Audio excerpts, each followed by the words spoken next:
Eu lembro-me que em criança de ter passado por um evento que já não consigo definir se foi em Ciências da Natureza, se foi Biologia, em que tínhamos dois recipientes ligados por um tubo por baixo e então claro que o tubo que recebia água partilhava com o que não tinha e paravam quando estavam em igualdade. Isto é a aura a funcionar em todos nós. Uau! E é isto que justifica e que fundamenta quando às vezes estamos num aglomerado de pessoas, ou só com uma pessoa, haver alguém que sente uma quebra muito grande de energia, uma perda, uma drenagem de energia. Há um termo que se usa muito na gíria que é aquela pessoa é esponja. Exatamente. Então se uma pessoa tem mais energia e outra tem menos, quando estão em equilíbrio para, e parece que isto é fantástico, vamos imaginar que o padrão de uma determinada pessoa, em termos do seu equilíbrio energético, é estar aí nos 80%. E vamos imaginar que essa mesma pessoa, por momentos, numa fase, está junto de uma que o equilíbrio dela é 40%. A troca vai parar nos 60% nas duas. Só que uma tem 20% de acréscimo, está eufórica, tem energia para dar e vender. Aquela tem 20% de déficit. Essa é a tal pessoa que precisa de descansar ou de se retirar, de recolher, porque está em déficit em relação ao seu padrão de energia normal. Então tem muito mais a ver com isto. E quanto mais sensível é a pessoa, quanto mais esponja é a pessoa, mais permeável está a influência dos outros. Olá a todos, sejam muito bem-vindos a mais um episódio do Somos Infinitos. O meu nome é Nur Palma e hoje tenho aqui comigo o João Pires. Ele trabalha com leitura de aura, astrologia, equilíbrio energético, reiki, cromoterapia e também com o jogo da transformação, que já vamos perceber melhor o que é.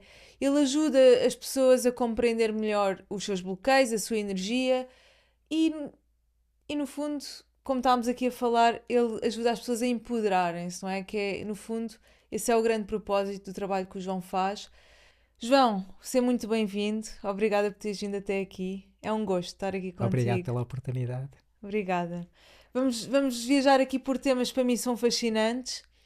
Gosto muito da tua energia e do teu sorriso. Gostei muito daquilo que senti contigo. Portanto, eu acho que certamente será uma boa conversa. Vamos começar, se calhar, o que para mim é a base, que é, eu gostava por te perguntar o que é na prática o campo energético e como é que se manifesta no nosso dia-a-dia. Então vamos para o ponto de partida, não é? Que nos deixou como legado Einstein, em que ele dizia que tudo é energia. Claro que isto é um chavão. Sim. E nós podemos dar um chavão, mas indo para lá disso e partindo desta premissa, que hoje em dia a física quântica já traz muita consciência, muita luz sobre isso e de cada vez mais evidências, não é? Que são fundamentais.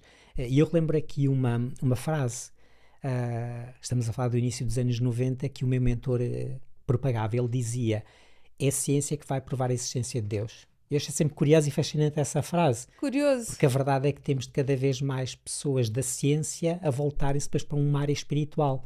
E alguns até num processo inicial quase céticos, digamos assim. Mas depois a encontrarem respostas muito mais profundas, que percebem que a ciência sozinha, isolada e fora da possibilidade de algo maior não consegue encontrar. E então, pegando nessa premissa, não é, de tudo é energia, nós começamos a ter muitas evidências no dia-a-dia, mesmo aquelas pessoas mais céticas ou que pelo menos não validem essa percepção. As pessoas estão cada vez mais sensíveis. Isto obedece a um fenómeno que tem a ver com a frequência vibratória. No universo tudo é frequência vibratória e tudo o que acontece está diretamente relacionado com isso. Então aquilo que vamos atraindo, as pessoas, as oportunidades, os eventos, as situações, obedecem realmente a esta lei, a esta mecânica maior. E um aspecto que é muito evidente em toda a gente é as pessoas irem para determinados locais, uma simples ida a um supermercado, a um hipermercado, e a pessoa muitas vezes vir desgastada. Sim, e a pessoa não fez nada de extraordinário. O que é que aconteceu aí? Então começamos a ter aqui a primeira evidência do nosso campo energético. Aquilo que vulgarmente se pode chamar aura, ou como a ciência denomina, e me parece mais sensato, campo de informação. Exatamente. A ciência chama isto de campo de informação. Então é no fundo uma matriz de energia que nos rodeia e que tem em si agregada toda a informação, tudo aquilo que experienciamos. Nesta, para quem acredita noutras vidas, Sim. Tudo aquilo que vamos acumulando como experiências, umas simpáticas, outras traumáticas, outras desafiantes, vai ficando tudo agregado aí. Então temos essa evidência na interação uns com os outros. É isso que acontece numa ida a um supermercado, a um centro comercial, vai havendo trocas de energia. Eu lembro-me que em criança de ter passado por um evento que já não consigo definir se foi em Ciências da Natureza, se foi Biologia, em que tínhamos dois recipientes ligados por um tubo por baixo. A professora pedia a um aluno que despejasse água e ficávamos todos a ver o resultado daquilo. E então, claro que o tubo que recebia água partilhava com o que não tinha e paravam quando estavam em igualdade. Chamou-se isso sistema de vasos comunicantes, isto é uma experiência. Isto é a aura a funcionar em todos nós. Uau! E é isto que justifica e que fundamenta quando às vezes estamos num aglomerado de pessoas, ou só com uma pessoa, depois depende da frequência que essa pessoa tem, haver alguém que sente uma quebra muito grande de energia, uma perda, uma drenagem de energia. E às vezes a pessoa quase que tem que ir descansar ou deitar-se porque a pessoa está Mas realmente há pessoas mais no limiar. hipersensíveis do que outras, há pessoas não há? hipersensíveis, sim. Sim, porque eu conheço pessoas muito próximas que precisam descansar muito mais do que eu, por exemplo, depois de estar num local. Exatamente, sim. Porquê que isto acontece? Ou seja, tem a ver... Deve-se exatamente a essa hipersensibilidade da pessoa. Logo são pessoas também mais permeáveis à energia e às diferenças e aos fluxos de energia. Há um termo que se usa muito na gíria que é aquela pessoa é esponja. Exatamente. Então o que acontece com essa pessoa é que, porque não é, pegando naquilo que eu estava a dizer, então se uma pessoa tem mais energia, outra tem menos, quando estão em equilíbrio para, e parece que isto é fantástico, só que este termo equilíbrio, entre aspas, é como se o tubo destas pessoas fosse muito mais... ele até pode ser igual. O que acontece é que vamos imaginar, vamos colocar isto em números para ser mais fácil de compreender. Vamos imaginar que o padrão de uma determinada pessoa, em termos do seu equilíbrio energético, é estar aí nos 80%. E vamos imaginar que essa mesma pessoa, por momentos, numa fase, está junto de uma que o equilíbrio dela é 40%. A troca vai parar nos 60% nas duas. Só que uma tem 20% de acréscimo, está eufórica, tem energia para dar e vender. Aquela tem 20% de déficit. Essa é a tal pessoa que precisa de descansar ou de se retirar, de recolher, porque está em déficit em relação ao seu padrão de energia normal. Então tem muito mais a ver com isto. E quanto mais sensível é a pessoa, quanto mais esponja é a pessoa, mais permeável está a influência dos outros. Portanto, certo. basicamente isto é o que acontece nos seres humanos.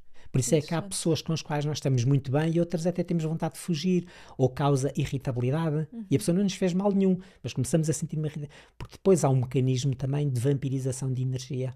Sim. E há pessoas que pela sua característica, pela sua maneira de estar, vampirizam a energia dos outros. E não estou a atribuir aqui um ato necessariamente consciente ou maldoso. Exemplos concretos disto, pessoas que estão constantemente na energia da queixa, do lamento, do desabafo. Ou ser muito carente, muito needy, precisar sempre de atenção. Ou vítima, sim. Vítima. Isso Mas é uma forma de drenar a energia dos outros. Às vezes pessoas que nós, se calhar, não é assim tão óbvio que essas pessoas estão a vampirizar ou que estão num lugar de vítima, mas são pessoas que se calhar exigem muito a tua atenção. Exatamente. Mas é uma coisa mais implícita, mas que exigem, não é? Constantemente. Mas isso obedece também a uma lei energética, que é a energia vai para onde for a nossa atenção. Onde colocamos a nossa atenção é para onde a energia flui. E claro que se um ser monopoliza a sua atenção, e agora eu vou fazer aqui um parênteses, e muitas vezes eu coloco esta questão quando estou num contexto de formação. É evidente numa formação, num evento como este, eu estou a ser o centro das atenções. Então podia-se partir desta premissa que eu estou a drenar a energia de toda a gente. Eu não sei se já repararam, mas eu estou sempre com esta banda no pulso. Esta banda chama-se Whoop e eu utilizo especialmente porque sou uma pessoa que dá muita atenção ao desporto, à nutrição e ao descanso. Para mim é uma prioridade na vida. Através desta app eu consigo perceber como é que estão os meus níveis de descanso, de esforço e de sono. E é ao observar estes números que eu consigo perceber se ando a viver a vida no limite ou se estou a ter um dia bastante mais equilibrado. Se tu és uma pessoa que prioritiza isto, talvez esta banda faça sentido para ti. Portanto, eu vou deixar aqui o link da acessão Whoop e é um mês gratuito. Até já! Mas porquê é que as pessoas quando estão num contexto deste ou de formação e estão a receber algo de um formador não perdem energia? Porque há uma troca. Até ganham. Há uma troca, ou seja, eu estou a dar uma informação e as pessoas estão a receber. As pessoas estão a dar a sua atenção, mas eu estou a dar-lhes algo. Então é um processo circular de energia. Quando estamos a falar destes cenários de drenagem de energia, não há troca. Aquele ser quer apenas monopolizar a atenção, quer fazer o papel de vítima ou de desgraçadinho. Pode ser que esse é o princípio da vampirização. E esse é o princípio da vampirização. Não há troca. E a maior parte das vezes são pessoas que não querem mudar aquele comportamento. Porque até vão a um terapeuta, sei lá, um formador, mas depois não saem dos seus hábitos. Porque é quase como se aprenderam a sobreviver e a ganhar a energia dos outros sendo a vítima, sendo o coitadinho. E não querem sair dali. Já lidei com muitos cenários em que a pessoa literalmente se recusa a fazer mudanças, transformações, porque porque tem medo de repente de crescer, de se emancipar, e então assim, eu sendo a vítima, eu tenho a atenção dos outros, tenho a pena, a piedade dos outros. Claro que é um processo deturpado, mas acontece imenso. Claro. João, que sinais físicos ou emocionais é que revelam bloqueios energéticos que existem? Eu sei que o corpo expressa sempre e somatiza, não é? Quando eu digo bloqueios energéticos, é qualquer coisa que não esteja em harmonia dentro de nós, não é? Que sinais é que o nosso corpo ou as nossas emoções podem revelar? Então, o mais evidente é sem que nada justifique uma quebra de energia. Vamos imaginar que eu tenho uma atividade física intensa, há um fundamento para que eu esteja cansado, mas por vezes acontece uma pessoa até dormiu a noite toda, descansou bem, teve o seu repouso, e começa a interagir nas dinâmicas do dia-a-dia e começa a sentir uma quebra, um desgaste, e quase aquela sensação vai a um almoço e chega a casa e eu estou mesmo cansado. Às vezes nem precisa de chegar a casa, às vezes está no próprio evento e já está a sentir que tem que ir descansar, ou começa a sentir irritabilidade. Isto começam a ser sintomas de bloqueio na energia. A energia parou de fluir ou a pessoa foi drenada. Se isto tiver uma continuidade, se a pessoa não fizer nada para modificar isso, e é aqui que entra uma necessidade de desenvolvimento pessoal. A pessoa precisa de aprender as técnicas, as formas, digamos assim, para se escudar, para se proteger.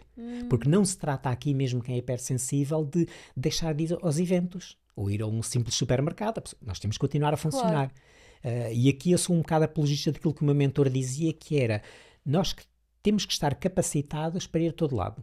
Ele até brincava até o inferno, se precisarmos. Agora, depois, por consciência, nós escolhemos onde vamos, onde não vamos. Mas se precisarmos, temos de ter capacidade para ir. E para vir em boas condições. Claro. Então isto implica sempre um trabalho de desenvolvimento pessoal. Se a tal perda de energia, e começa por estes sintomas, irritabilidade, cansaço, desgaste e um processo continuado, vai à doença. Muitas vezes é ou uma má digestão, outra falha qualquer, ou determinadas situações no corpo começam a evidenciar que algo não está bem. Portanto, mas este é sempre o ponto de partida. Sim. É possível que... É possível, pronto, claramente que é. A alimentação que temos provoca esse tipo de bloqueios energéticos. Sim, também. Ou seja, é toda a forma como nos nutrimos, obviamente. Exatamente. A alimentação, as pessoas com quem estamos, aquilo que ouvimos, não é? Há aqui várias vertentes, porque eu também ao longo do tempo já fui lidando com pessoas, nem sempre fiz uma alimentação mais adequada, noto-me quando faço uma alimentação mais cuidada, o meu corpo também responde de forma diferente, mesmo o nível de energia é diferente, mas ao longo do tempo também fui... convivendo com pessoas, encontrando pessoas que praticamente desde que se lembram tiveram uma alimentação supostamente muito equilibrada e que somatizaram doenças oncológicas, por exemplo. Portanto, aqui na minha ótica e por aquilo que tenho observado, há várias situações. Uma é a alimentação, sem dúvida, e como se diz em muitas correntes de alimentação, somos o que comemos. Mas a parte emocional é outra. Os nossos hábitos de vida, os nossos pensamentos, a forma como nós pensamos, a tal história, se a pessoa assume o papel de vítima, começa a bloquear muito a sua energia, as suas possibilidades. E a dada altura é muito fácil somatizar. Sem dúvida. Porque acredita mesmo naquele cenário de vitimização. Tal e qual. Então tem que haver um ponto de equilíbrio que envolva pensamentos saudáveis, emoções saudáveis também. Claro que todos nós, nas experiências de vida que vamos tendo, temos momentos em que as emoções ficam instáveis, os pensamentos podem ser mais obscuros. O importante é não nos mantermos aí muito tempo, a questão é essa. E depois a alimentação é complementar a tudo isso. Porque a pessoa pode ter pensamentos fantásticos, mas se alimenta mal, mais cedo ou mais tarde vai pagar a fatura. Tal e qual. E o que é que acontece ao nosso campo energético quando reprimimos dor ou medo? Ou será que, por exemplo, é possível o trauma, por exemplo, deixa marcas visíveis no nosso campo energético? Deixa. Porque se há uma repressão de medo, até de uma emoção, o que acontece é que o próprio chakra que alimenta... Porque vamos fazer aqui um parênteses. O que é o chakra? É um termo que vem do sânscrito, a língua dos hindus, e significa vórtice de energia, roda de energia. É só isto. Agora, o que é que essa roda de energia faz? É o interface entre uma parte sutil, energética, e uma parte física, através da glândula endócrina. E é a partir daí depois, é a partir das glândulas que a energia é distribuída para os órgãos, e daí para todo o sistema biológico no corpo. Pronto. Okay. Então, se a pessoa reprime uma emoção, ou outro aspecto qualquer, não vou dizer que é só uma emoção, mas se é um processo continuado, um processo traumático de uma experiência que a pessoa teve, há naturalmente chakras que entram em contração. Deixam de rodar. E o chakra recebe e emite energia. E então deixa de emitir energia, ou deixar de emitir energia naturalmente há órgãos que vão começar a ficar deficitários. E daí até se passar à somatização e à doença é um pulinho. Não vou dizer que isto acontece de um momento para o outro. Depende da pessoa, depende da sensibilidade da pessoa, mas há pessoas que se calhar precisam de poucas semanas ou meses para somatizar e para adoecer. Eu já conheci muitas assim. Outras se calhar suportam mais, mas invariavelmente este vai ser o percurso.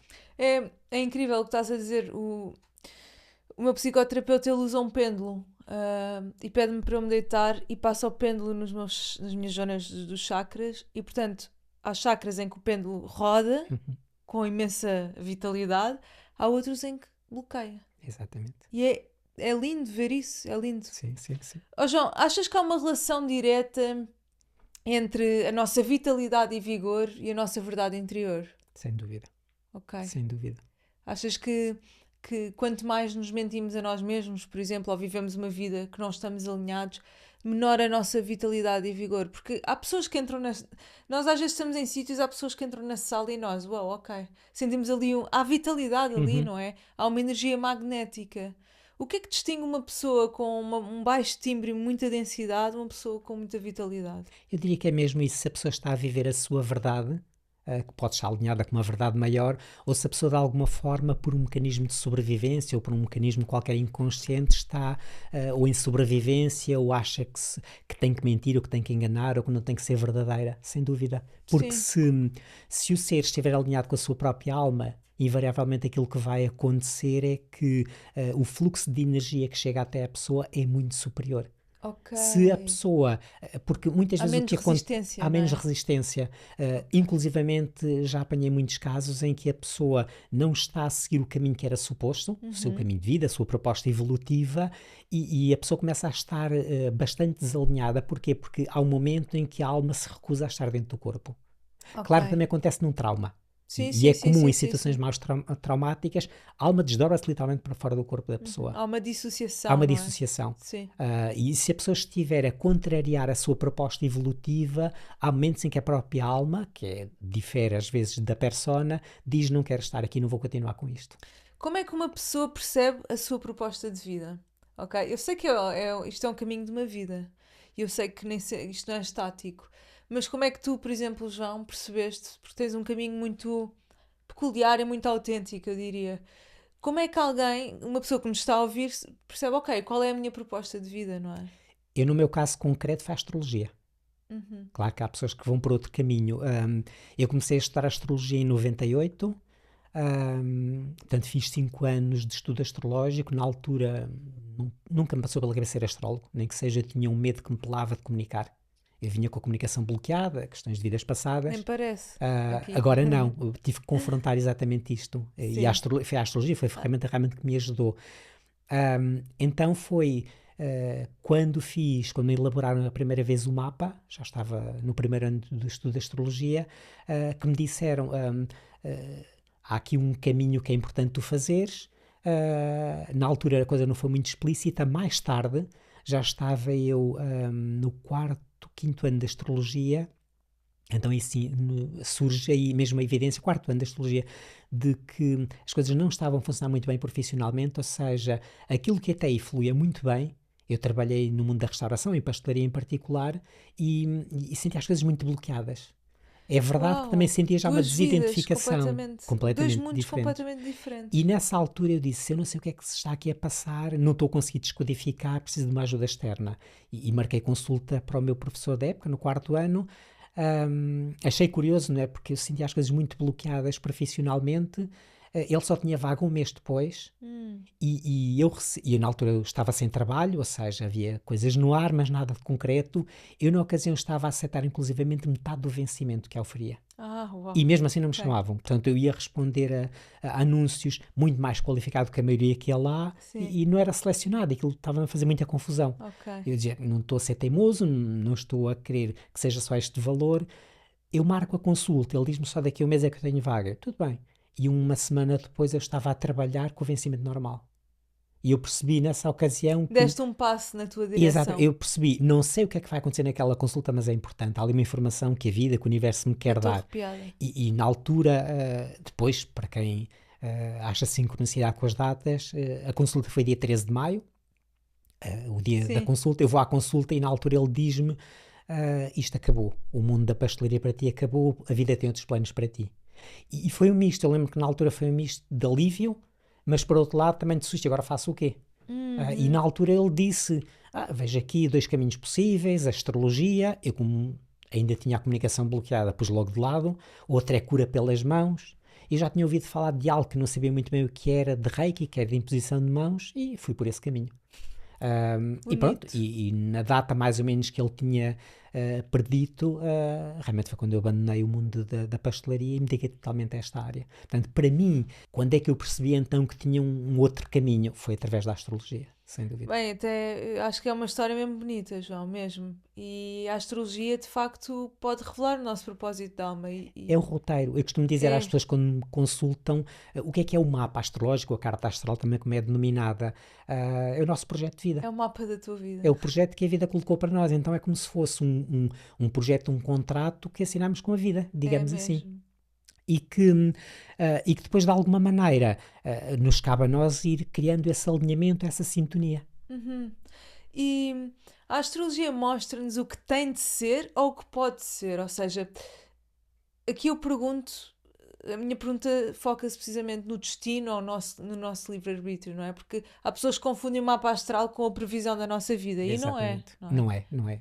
Ok. Eu sou a primeira a dizer, enquanto astróloga, não acredito em futurologia. Exato. E quando as pessoas me consultam e à espera que veja o que é que vai acontecer aqui, que pode acontecer milhentas coisas. A astrologia não é determinista, a astrologia é orientativa, ela dá uma orientação.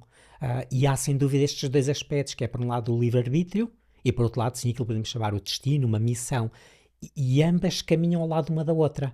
Ou seja, eu vinha para esta vida com uma proposta evolutiva, com uma missão que era fazer o trabalho que estou a fazer, que é dentro do que está ao meu alcance, ajudar terceiros, orientar, esclarecer, ensinar, né? Por aí, digamos assim. Agora, a astrologia e o mapa não me obriga a que eu tenha que ser astrólogo especificamente, ou leitor de aura. Eu dentro deste trabalho de autoajuda podia fazer milhentas coisas. E é possível no nosso mapa nós percebemos o nosso karma e o nosso dharma? Sem dúvida, sim. Okay, sim. Os próprios aspectos, e há planetas kármicos, não é? A própria configuração geométrica, chamemos-lhe assim, do mapa, os aspectos que os planetas fazem entre si, e em particular estes planetas chamados kármicos, nos dão essa indicação, se há ali um bloqueio ao nível das emoções, se é a relação com o pai, com a mãe. Aí sim, nós percebemos o que é que temos que resgatar e que trabalhar com esses arquétipos. E é possível também ver um reflexo de aquilo que trazemos de vidas passadas para trabalhar. Sim. Começa por aí. Ou seja, a elaboração do mapa é de onde vimos para onde vamos. Aquilo que é chamada direção de vida, ou eixo evolutivo. E na astrologia, mas eu diria que é tudo na vida, mas na astrologia em particular estamos sempre a lidar com um jogo de espelhos. E eu faço muitas vezes esse exercício com as pessoas, mesmo quem não percebe nada de astrologia. E às vezes a brincadeira, que não é uma área que eu domine, que é a astrologia dos países também, porque cada país tem o seu próprio signo. Por exemplo, imaginemos uma pessoa... É peixe, né? É peixe, sim. E por isso também termos esta questão que pode estar muito associada, porque peixe, por um lado, é uma abertura espiritual muito grande, mas pode ter o lado também mais perverso, que é o sofrimento, que é a dor, que é o fado, digamos assim. Então, é sombra, não é? É sombra, exatamente, que é sombra. Quando o objetivo é a ligação a um plano maior, um plano divino. E a pessoa, no fundo, acercar-se a uma ordem maior, digamos assim. Mas por isso podemos ter o santo ou o mendigo. Exatamente. Depende de como é que a energia é vivida, mas é a mesma energia, peixe. Pois é. E pegando nesta mesma analogia, e claro que há sempre aqui uma proposta. E se alguém vem viver a energia de peixe, claro que tem esta proposta de sensibilidade, de espiritualidade, mas tem que integrar a energia oposta, que é o signo de Virgem. E o signo de Virgem é um signo muito prático, pragmático. Para quê? Para que haja um bocado aquela mecânica que é pés na terra, cabeça no céu. Porque se é só cabeça no ar, depois a pessoa perde-se muitas vezes. E então é tentarmos criar aqui um ponto de equilíbrio. Tal e qual. E a maneira como depois cada energia é vivida depende também, pode ser vivida no seu melhor, dentro do próprio signo ou no seu lado oposto. Por exemplo, o exemplo mais óbvio... Todos os signos têm a sombra e a luz, não é? Todos. Da mesma forma que não há signos bons e signos maus, isso não existe. Sim. Às vezes há uma tendência para querer estigmatizar determinados signos. Não. Sempre que alguém... Este que signo? Eu por acaso sou caranguejo, mas Quando alguém pergunta, és que sim, e alguém responde escorpião, eis, eu ouço sempre isto com o escorpião. Porque há esse preconceito, digamos, como há tantos preconceitos. Cada signo tem o seu lado de luz e o lado de sombra. E tem uma proposta evolutiva e um lado involutivo, se quisermos chamar-lhe assim. Depois depende de como é que cada pessoa vive essa energia. Agora, isto é verdade para todos os signos. É verdade para um leão, é verdade para um peixe, é verdade para um caranguejo. Sim. Sim, eu olho para a astrologia, aliás, desde que eu fiz o meu mapa astral, que já foi há muitos anos a primeira vez, foi como se eu andasse numa floresta escura, sem luz, e de repente eu ganhei uma lanterna e consigo Mas é ver. dessa, é ser um roteiro, no fundo, não vai determinar a vida da pessoa, mas imaginemos, a pessoa vem com uma proposta para comunicar. É isso que temos de transmitir à pessoa. Estás a comunicar ou não? Não estás, então é importante que comuniques, porque isso faz parte de... mas tenho medo, então... Tens que superar o medo, e muitas vezes dou o meu exemplo concreto. Precisamente, eu tive no fundo que me confrontar com os medos que eu tinha de comunicar, da exposição. Para viveres o teu propósito. Exatamente, senão não vivia. E eu tentei, eu tentei fugir como as outras pessoas, eu costumo dizer, eu não sou melhor que ninguém.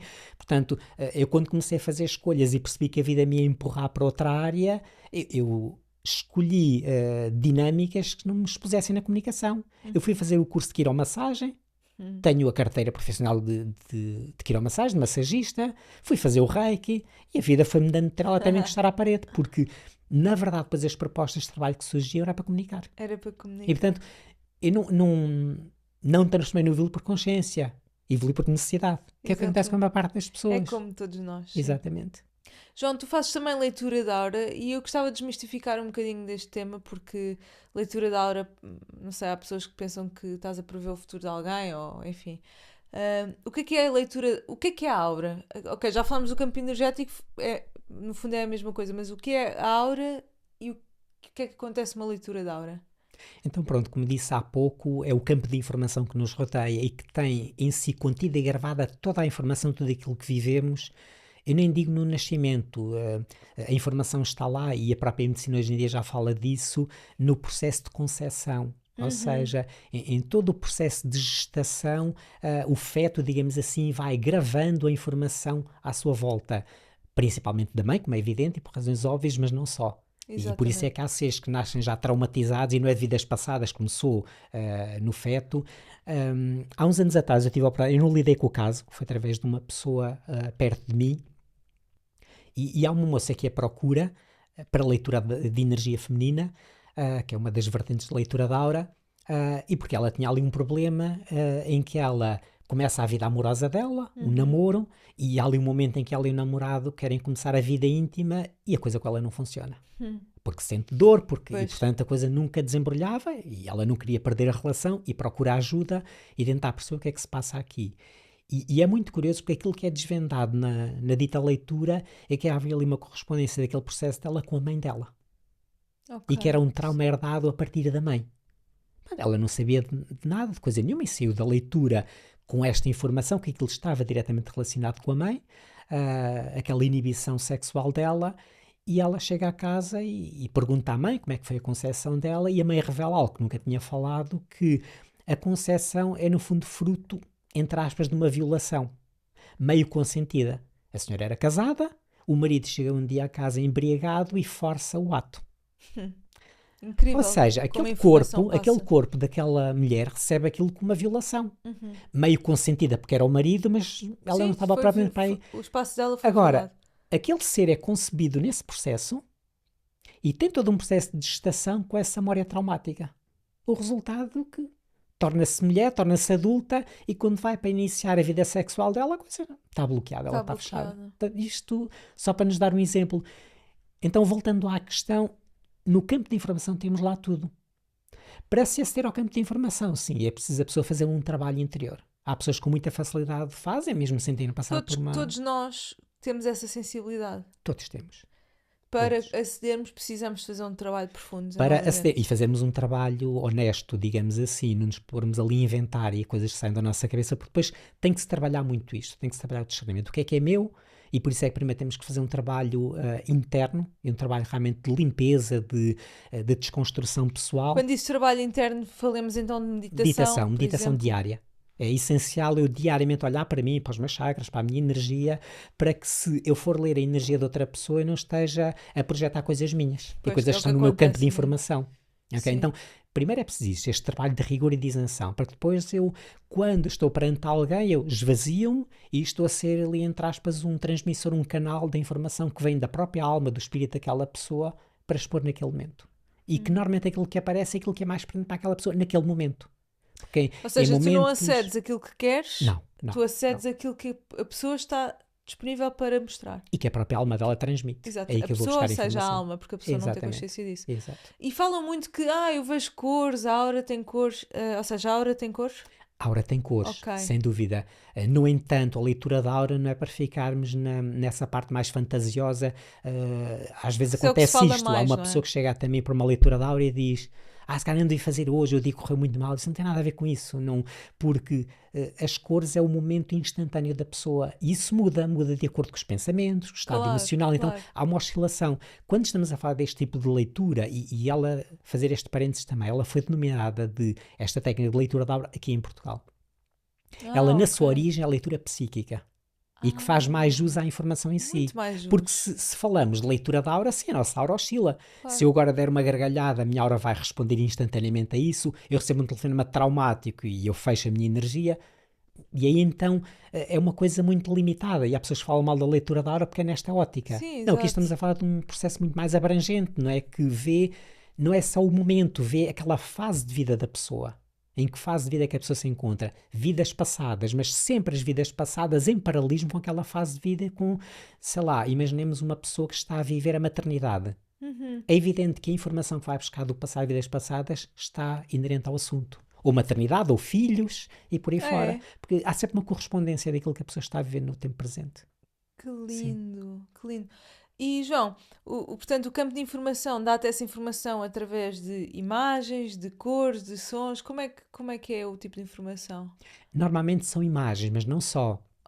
Porque há pessoas que são muito visuais, ou porque têm uma clarividência mais apurada e então acedem a imagens. Não é só cores, imagens também. Às vezes são imagens metafóricas, outras vezes são imagens muito, muito reais, digamos assim. Depois há um outro fator também. E aqui é preciso preparar a pessoa, digamos assim, para que ela consiga ativar em si todos estes mecanismos a que eu chamo de únicos, que é, por um lado, abrir a clarividência, sem dúvida, por outro lado, abrir a parte intuitiva, porque às vezes não há imagem nenhuma, mas há uma intuição. Há assim um insight.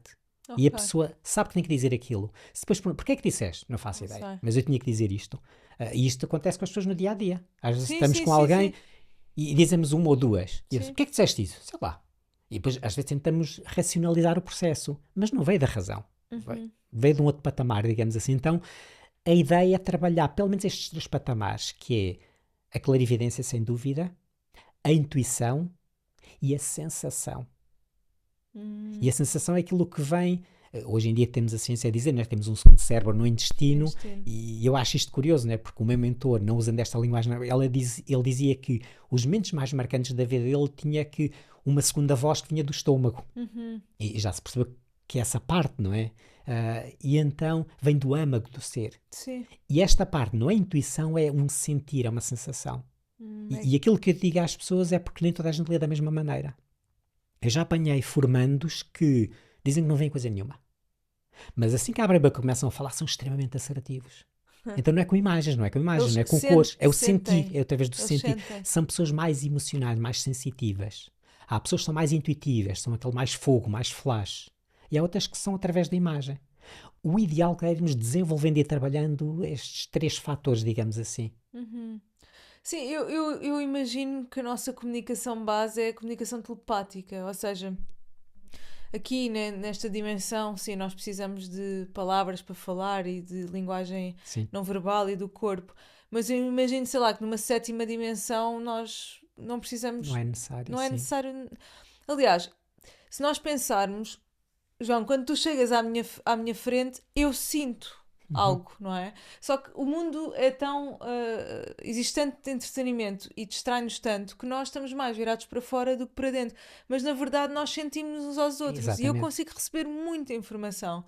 mas não estamos nem para aí virados. E estamos muito formatados, muito condicionados também. Ou seja, há muitos conceitos dentro de nós, há muitas histórias, há muita programação. Eu chamo-lhe programação, são conceitos que é o politicamente correto, o que não é. Por isso é que quando fazias a pergunta há bocado, eu ia dizer isso mesmo, que toda a gente lê energia. A maior parte das pessoas não tem noção que está a ler energia. O que é que faz com que eu, quando me cruzo com alguém, eu sinta empatia ou o oposto? A pessoa não teve tempo de fazer mal nenhum, eu já tenho uma aversão à pessoa.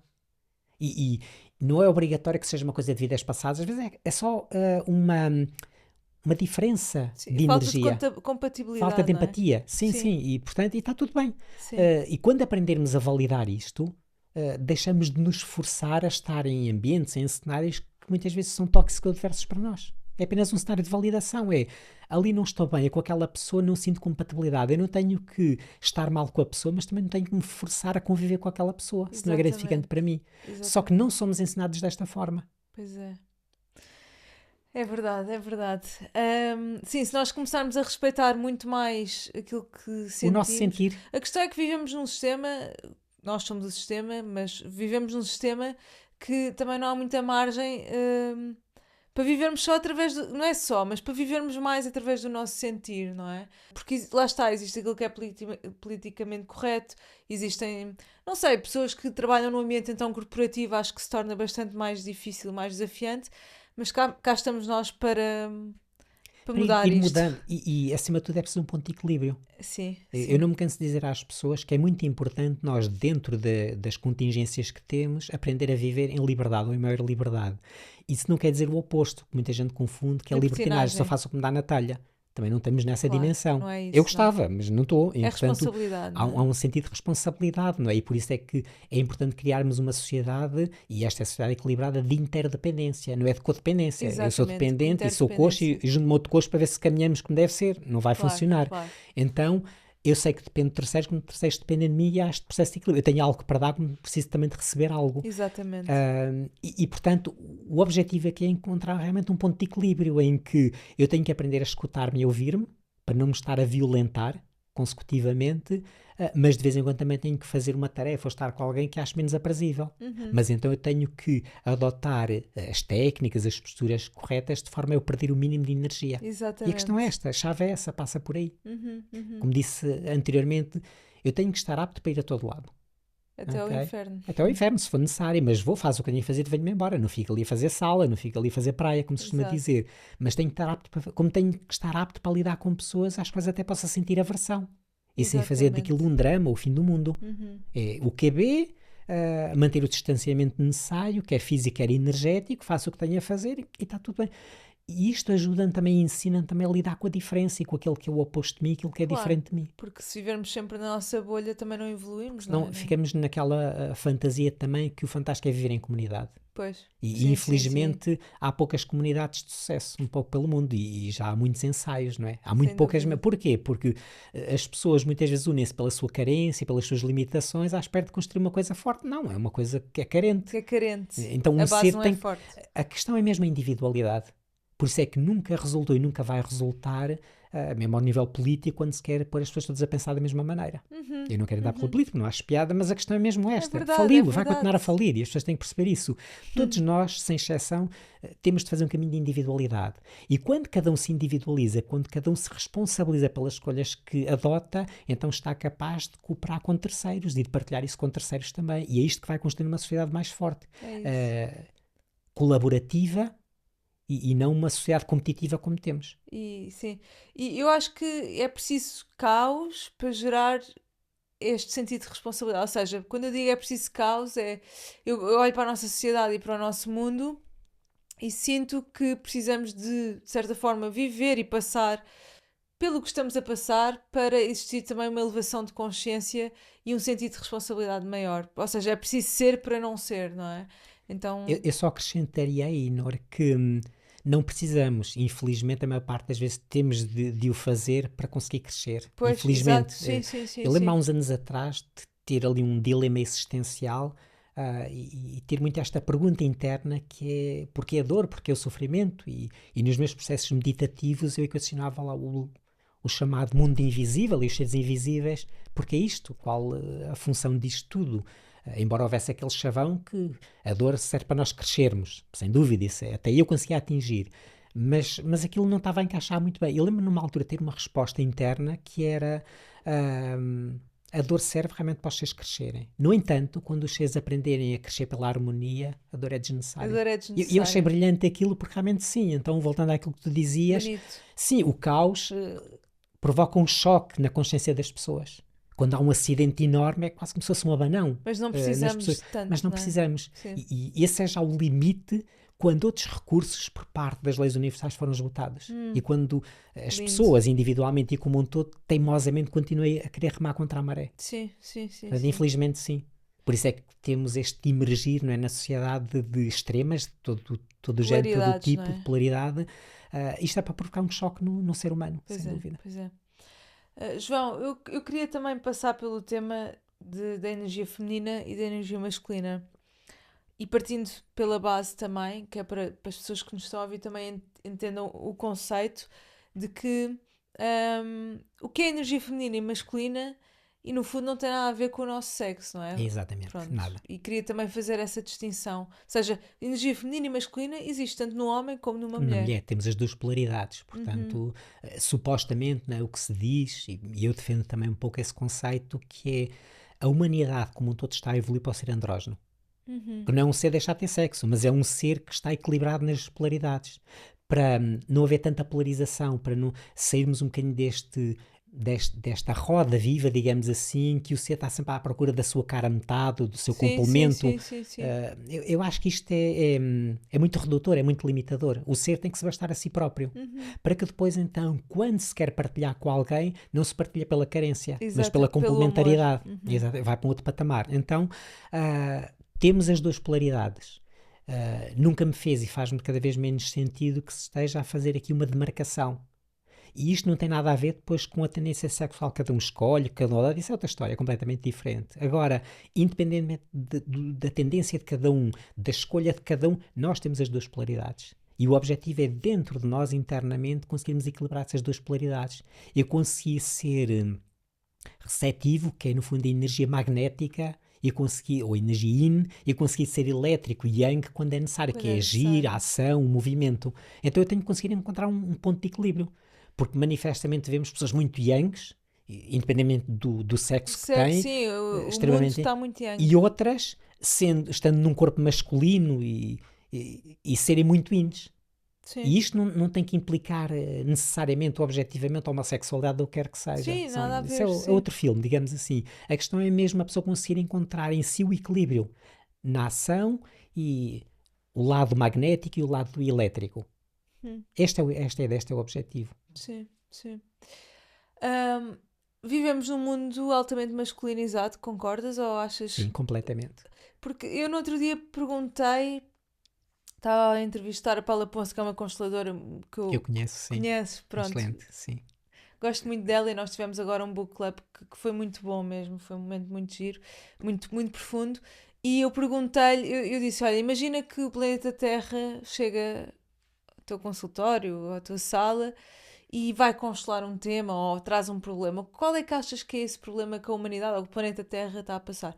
E ela disse-me, ela não estava à espera da pergunta e ela disse, olha, intuitivamente pensando, eu acho que a maior guerra é do sexo masculino com o feminino.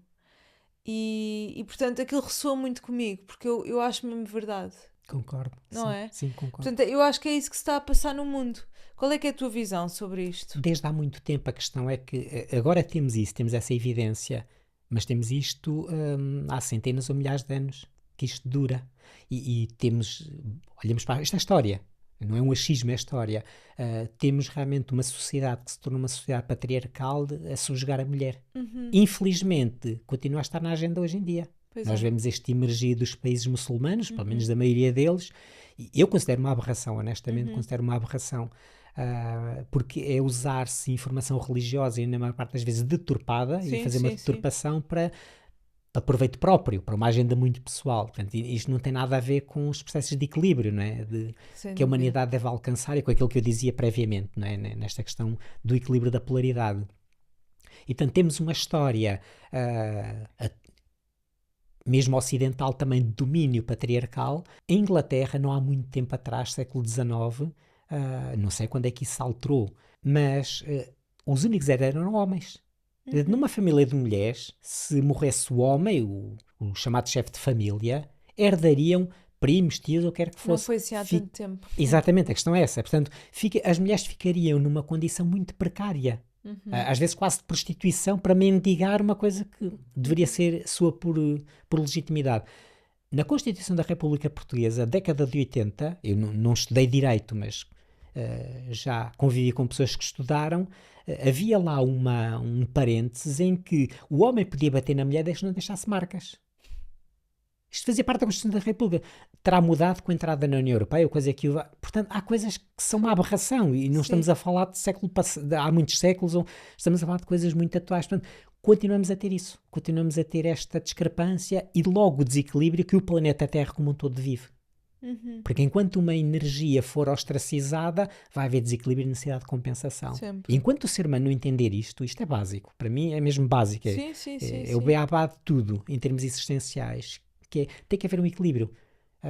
É aquilo que eu procuro ensinar na leitura da Áurea, nas formações em geral, que é o meu espaço termina quando começa o espaço do outro. Então temos de ter uma noção muito clara de limites, dos meus e do outro. Tal e qual, sem dúvida. E logo que se infringe isto, já temos desequilíbrio, já temos guerra, já temos conflito, lutas de poder, porque do que se trata aqui é sempre luta de poder. É sempre. Podemos pintar a manta da cor que quisermos, é sempre uma questão de luta de poder. O que é que faz numa relação, um casal, um querer subjugar o outro, sejam do mesmo sexo ou não?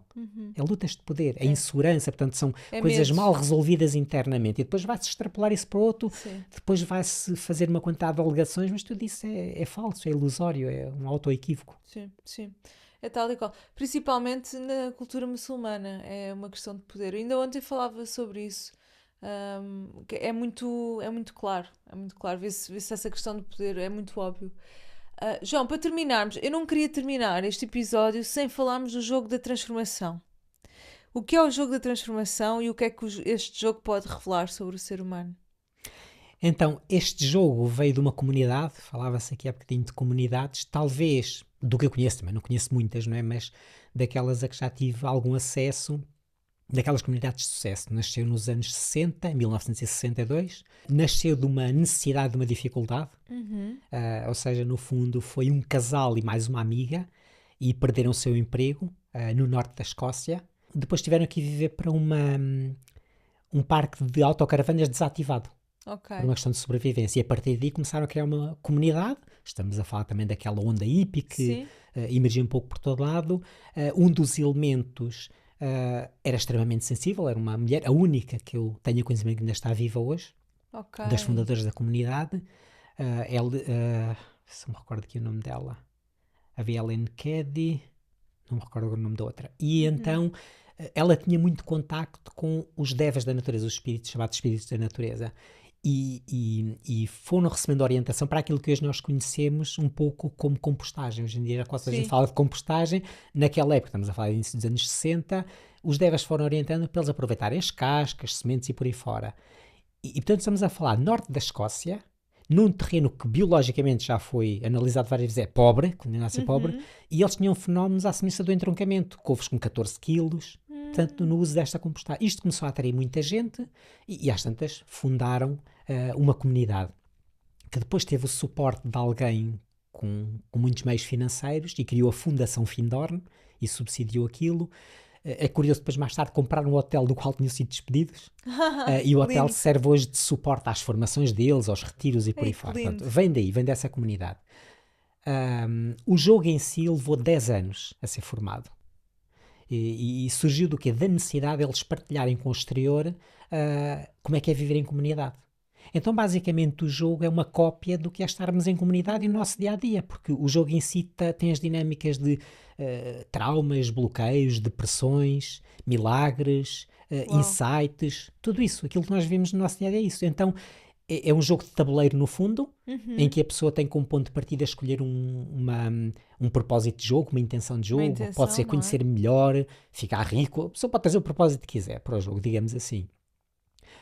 E depois joga-se num tabuleiro, entre aspas, à semelhança de um jogo da glória, e a pessoa vai depois, a partir da sua intenção de jogo, vai tirando cartas, vai jogando um dado, e portanto a pessoa vai avançando de acordo com aquilo que ela própria tirar, portanto não se pode queixar de nada externo. Mas depois o jogo revela, por exemplo, um bloqueio, não é? E o jogo não consegue vai avançar. revelando, exatamente. E depois cada carta de bloqueio, por exemplo, diz hoje está bloqueado ou pelo seu ciúme, ou pela sua inveja, ou por outra coisa qualquer, ou pela sua incapacidade, e depois cabe um bocadinho o papel ali do facilitador trabalhar aquilo com a pessoa. Portanto, o jogo na sua origem foi baseado na psicossíntese e num ritual tibetano.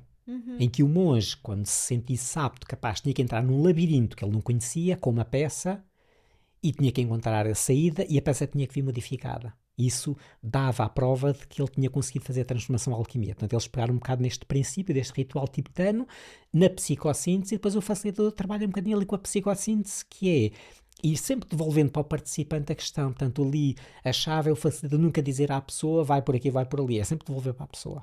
É pôr a pessoa a falar da dor que sente, porque é que sente a dor, eventualmente partilhar um episódio em que isso tenha ocorrido na sua vida, e o facilitador tem no fundo que ir orientando e procurar dentro do possível um compromisso com a pessoa. Então numa próxima vez que aconteça, o que é que vais fazer para mudar? Vou tentar, e tentamos apertar com a pessoa e dizer que o tentar não é nada. Comprometes-te a fazer isso? A pessoa, sim, comprometo, faço. E pronto, fica ali aquele compromisso da própria pessoa. Então é muito isto o jogo. E claro, e o jogo depois também pode passar pelas várias etapas, não é? Porque tem 4 patamares, um que representa o plano físico, aliás, há um que representa antes do nascimento, que é chamado lugar-fonte. E depois, quando a pessoa cai numa casa de nascimento, a pessoa entra então no seu sistema de jogo e depois tem que ir preenchendo um cartão chamado cartão de resultados. Quando conseguir superar aquele cartão, passa do nível físico para o nível emocional, depois para o nível mental e finalmente o nível espiritual. Uau, que mundo! João, tu fazes isto, não é? Tu facilitas. Sou facilitador, sim, desde 2010, sim. Vamos lá, vou ter contigo. Incrível, fascinante mesmo, fascinante. É uma ferramenta fantástica de autoconhecimento. Sim. E eu não tenho dúvidas que me tornei ou melhorei muito enquanto terapeuta, enquanto facilitador, depois de ter feito a formação. Imagino. Há mais formadores cá do jogo da transformação? Não, formadores há uma. Eles são muito exigentes em Findorm. Eu, quando fiz a formação, havia no mundo inteiro, se não me falha a memória, 5 formadores para o mundo inteiro. Facilitadores há milhares. Sim. E na altura cá em Portugal não havia muitos facilitadores, havia alguns. E naquela época, portanto, eu fiz a formação em 2010, havia uma moça que já estava há vários anos cá em Portugal com a formação, com a facilitação, e ela na altura propôs-se, pediu a Findorm, queria ser formadora. Okay. Eu creio que só portuguesa, que é a Rebeca Bandeira, só agora há muito pouco tempo atrás é que creio que ela já tem autorização, mas não tenho a certeza. Portanto, estamos a falar de vários anos de formação para ser formadora. São muito exigentes, eles em Findorm, muito rigorosos. Não é assim de um momento para outro, não é só querer e já está. Por acaso eu sigo a Rebeca no Instagram e vi que ela fez uma partilha do jogo de transformação ainda ontem. Exatamente, sim. Ok, maravilhoso. Olha, adorei esta conversa. Onde é que as pessoas te podem encontrar, João? Tu dás consultas, não é? Dou consultas, sim. Eu estou sediado principalmente neste momento em Mafra.